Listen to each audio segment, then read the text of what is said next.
Hello. I've been asked to give a talk at a pagan gathering in Lowestoft tomorrow evening on the subject of Egyptian mythology, so I thought I would record a story from Egyptian mythology, because it's been a while since I've recorded anything. This is the tale of Aset, the goddess, and her 7 scorpions. Aset had searched the land of Egypt. She had found the body of her beloved husband who had been cruelly murdered by their own brother, for she was not only his wife but also his sister. And she had worked her acts of magic upon the body of poor beloved Aser, and she had restored enough life to him that she could get with him and become pregnant with the child growing within her womb. But barely had she performed this act of magic than her scheming brother Setekh, the red-haired lord of the desert, had leapt out of hiding and seen the act of magic performed, seen the half-living, half-dead body of his brother emerging back into a sort of a half-life, and drew his sword and hacked it and hacked it and hacked it, chopped it into many pieces and cast it to the winds. He had imprisoned his own sister in a mill house and gone off to brood and plot and plan and scheme what he would do with her when he returned. And there she sat in this mill house, weeping, but not only weeping, for she was not one to give way to useless emotion. Instead, she had taken the opportunity to use the equipment and the tools and the resources in the mill house to start weaving a shroud that she might wrap her poor dead husband's body in it, ready for his funeral rituals, for she had determined that she would escape from that mill house, and not only escape but find the various parts of her husband's body and overcome her brother's schemes. But as she was weaving and completing the shroud, she still had not thought of a way out of that mill house, when she heard footsteps moving around outside the mill, and at first she had assumed it was her brother returning to wreak his vengeance, and she looked around for weapons, for things she could use to possibly protect herself.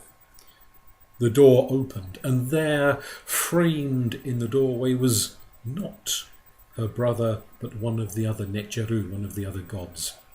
It was Chihute, the great ibis-beaked god of knowledge and wisdom, who had used his cunning not only to find her, but to work a way of opening that mill house that had been sealed up by Setekh. And quickly he beckoned the lady Aset out of the mill house and told her that Setekh was on his way. She would have but an hour or so to make her escape across the deserts. She should go in disguise to make it the harder for her brother to track her down, but she should not go alone. Not with him, for 2 gods would be easier to track down than one, but with potent protectors. Chihute called to the creatures of the land thereabouts, and from amongst the reed beds there emerged 7 great golden scorpions. Chihute told the goddess their names and said that these would be her protectors on her journey across the desert.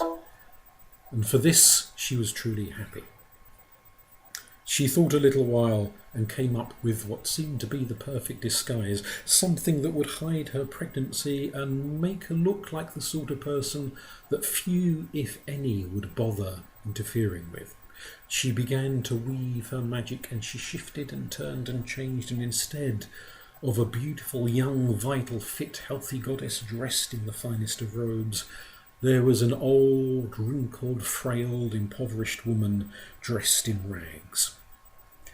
And off she and the scorpions went across the desert, the scorpions making sure that they circled the goddess, using their many, many feet to obliterate the signs of her footprints in the sand. For hour upon hour upon hour they journeyed across the blistering desert, until at last they came to a small town with many houses both great and humble. And the lady Aset at first knocked upon the door of the most impressive house in the entire town, the house owned by the lady Uzaret. one of the servants opened the doors and saw this old beggar woman begging for shelter, for food, for a little water, for somewhere to sleep. And as was the custom of the day, that rather than turn her away, as might happen in this day and age, the servant beckoned her in and said he would go and speak to the lady of the house and ask for permission to both feed and water this traveller, but also, more importantly, whether or not she could have shelter for the night. And as the old woman came into the hallway, the servant noticed the 7 scorpions that followed her, and shivering and quaking he ran off to speak to the lady Aset, who came down storming in a fury to see if this shambolic old woman really was surrounded by the 7 scorpions that her servant had said. And when she realised she was, the lady Aset thought to herself, this must be some kind of sorceress, some kind of witch, to be accompanied by these creatures. And she ordered the old woman out of the house with not so much as a morsel to eat or even a quarter cup of water to drink, but turfed her out upon the streets and sent her away. Well, the beggar woman went without complaint, without demur. The scorpions went with a hiss and a spit and a rattle, for it was their duty to accompany Aset.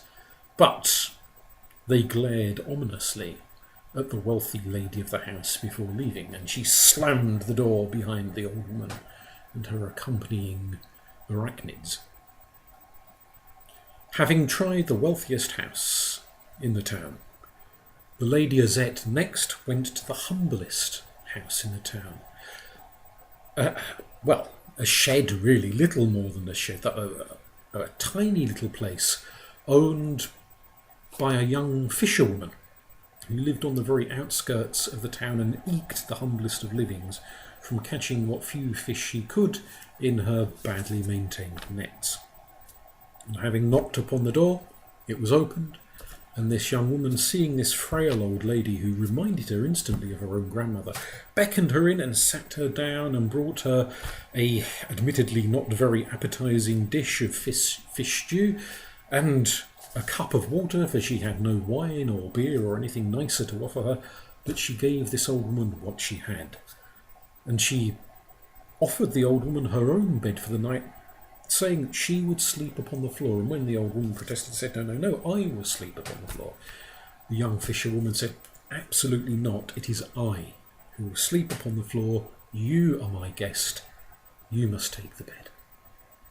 And this they did. They sat, they ate, they drank, they talked together well into the night, and finally the young fisherwoman fell asleep upon the floor, and the elderly Aset climbed into the bed, humble as it was, and fell asleep there.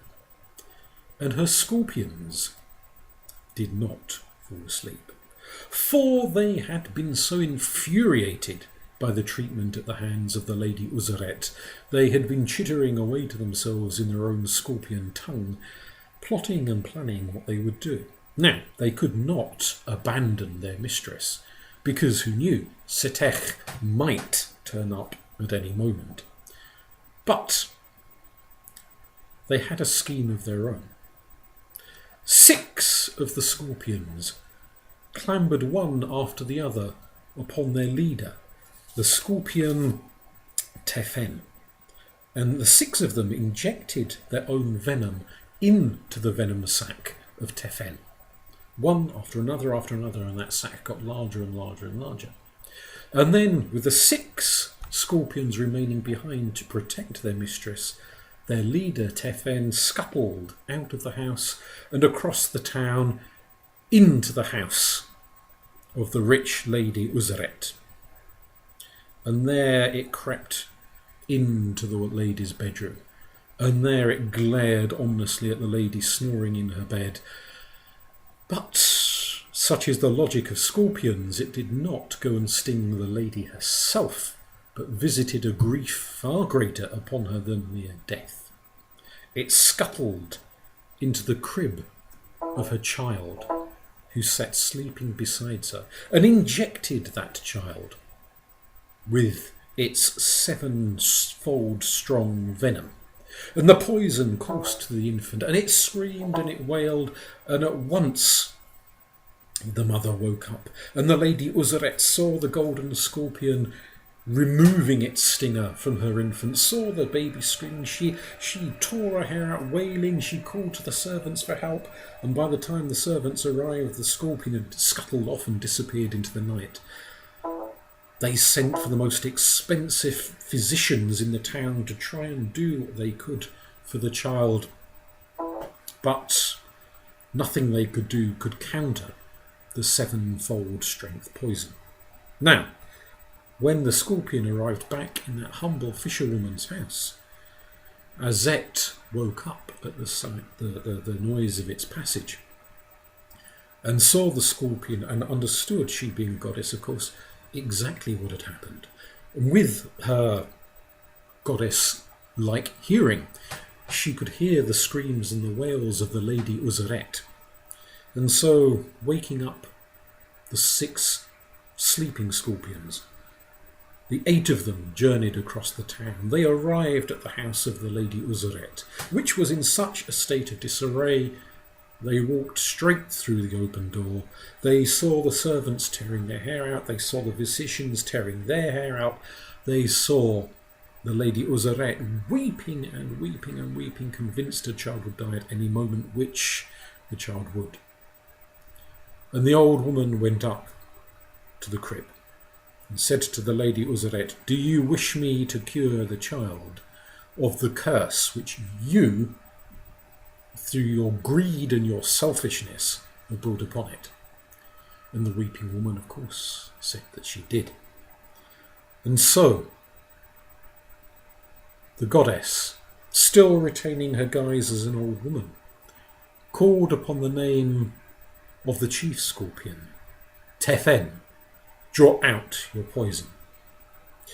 And the poison seeped from the hole in the child's skin. A little poison dribbled down. And the child had a tiny little bit of colour back in its cheeks. And then she said, "Setekh, may your poisons draw from the child." And the poisons of the next scorpion trickled out of the hole in the child. And it grew ever so slightly healthier, but still nearly at death's door. "Petet, may your poisons come out. Chetet, may your poisons come out. Matet, may your poisons come out. Mesetet, may your poisons come out." Until there was but the poison of one scorpion left in the child, and it was looking, well, not in the best of health, but nowhere near as ill as when the goddess had first arrived. And finally she said, "Befen, may your poisons come out." And the last of the poison left the child's system, and it was restored to the fullest of health. When the last of the poison had left and returned to the scorpion who had injected it, the woman weeping upon the bed sent away the ineffectual physicians, sent away her dithering and panicking servants, and realised that this old woman was not just some old woman, not even just a witch or a sorceress of some description, that there was far more to this old woman than met the eye. And she fell to her knees before the goddess and begged forgiveness, and it was granted. And she asked if she might accompany the old woman to wherever it was that she had found to lay her head to rest. And across the town they went, the regal lady carrying her newly restored child in her arms, still not willing to let the child out of her sight. Past the rich houses they went, past the middle-class houses they went, into the poorest of neighbourhoods they went, there to that humble shack in which the fisherwoman lived. And realising that the person in that town with the least to give had given it nonetheless, the rich woman was filled with a sense of shame and of guilt. And she said at once she would give to this fisherwoman, not to the old lady, but to the fisherwoman, her house and her wealth. For she was a resourceful woman, she had built up her own wealth and she felt sure she could build it up again and still take care of her child. And the fisherwoman was, well, overjoyed to be given such wealth, such goodness, such generosity. And the old lady, who was the goddess Aset, felt that the fisherwoman had been duly rewarded, and she gave a blessing to the repentant Lady Uzeret, who had learnt her lesson, and had now, if not wealth, the blessings of the goddess. What could be better than that? Thank you.